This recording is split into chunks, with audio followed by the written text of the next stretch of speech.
నిన్ను నేను నా వాహనంగా స్వీకరిస్తాను. వాహనంగా స్వీకరించే ముందు నీకు జరగవలసినటువంటి సంస్కారములు కొన్ని జరగాలి. నన్ను వహించడానికి నీకు అపరిమితమైనటువంటి భక్తి నా యందు నిలబడాలి. అది అచంచలము కావాలి. అలా అచంచలమైనటువంటి శక్తిని పొంది ఉండడం కోసం, అంతటా నిండినటువంటి పరమాత్మని నిరంతరం వహించగలిగినటువంటి శక్తి కలగడం కోసం నీకు దివ్య స్నానం చేయిస్తానని తన జటాజూటంలో ఉన్నటువంటి నీటిని తీసి ఆ ఎదురుగుండా ఉన్నటువంటి పిల్లవాణ్ణి అభిషేకించాడు.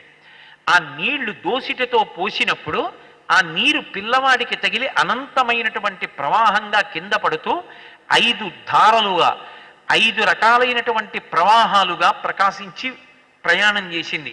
అవే మొట్టమొదటిది సుతోదయ అంటారు, రెండవది జంబు అంటారు, మూడవది